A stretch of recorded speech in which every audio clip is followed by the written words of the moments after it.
School classes rooms అన్నీ కూడా చాలా సఫిషియెంట్గా ఉన్నాయి.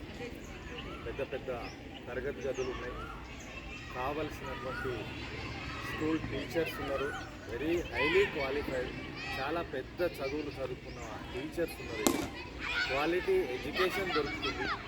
పిల్లలకు ఉచితంగా స్కూల్ యూనిఫామ్స్ ఇస్తారు, బుక్స్ ఇస్తారు, మధ్యాహ్నం భోజన పథకం ఉంది.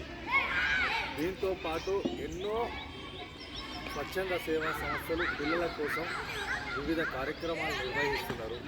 ఒక్క పైసా లేకుండా ఈ యొక్క స్కూల్ కాంప్లెక్స్కి ఫస్ట్ క్లాస్లో జాయిన్ చేసినట్టయితే, ఇక్కడ చూసినట్టయితే అక్కడ బాయ్స్ హై స్కూల్, ఇక్కడ గర్ల్స్ హై స్కూల్, అటు వచ్చేసి ప్రైమరీ స్కూల్, అటు వచ్చేసి జూనియర్ కళాశాల.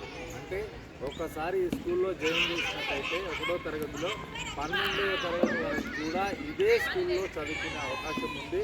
ఇక్కడ మరొకసారి నేను ఈ యొక్క గ్రామస్తులకి, పిల్లల తల్లిదండ్రులకు విజ్ఞప్తి చేసేది ఏంటంటే, ప్రభుత్వ పాఠశాలలో మంచి విద్యను అందిస్తున్నారు. అన్ని సకల సౌకర్యాలు ఉన్నాయి. ఒక్క పైసా ఖర్చు లేకుండా పిల్లలకి 1వ తరగతి నుంచి 12వ తరగతి వరకు కూడా విద్య అందుతుంది. కాబట్టి దయచేసి మీ యొక్క డబ్బుని ఖరాబ్ చేయకుండా, మీ యొక్క కష్టాన్ని అనవసరంగా ప్రైవేట్ పాఠశాలలో వెచ్చించకుండా, పిల్లల భవిష్యత్తు కోసం మీరు ఒకసారి ఈ యొక్క ప్రభుత్వ పాఠశాలలో జాయిన్ చేసినట్టయితే వాళ్ళ భవిష్యత్తు మొత్తం మేము తీసుకుంటామని ఇప్పుడు ఉన్నటువంటి టీచర్లు, ప్రభుత్వ టీచర్లు అందరూ కూడా బాధ్యత తీసుకుంటామని ముందుకు వస్తున్నారు. ఎన్నడూ లేని విధంగా పబ్లిక్లోకి వచ్చి జనానికి నచ్చజెప్పే ప్రయత్నం చేస్తున్నారు. ఇంత మంచి అవకాశాలు ఉన్న ఈ యొక్క ప్రభుత్వాన్ని, పాఠశాలని వినియోగించుకొని మన పిల్లల భవిష్యత్తు తీర్చిదిద్దాలని చెప్పేసి ఈ యొక్క పోచంపల్లి మండలంలో ఉన్నటువంటి, పోచంపల్లి మున్సిపాలిటీలో ఉన్నటువంటి ప్రజల్ని మేము విజ్ఞప్తి చేస్తున్నాం. దయచేసి డబ్బుల్ని వేస్ట్ చేయదు.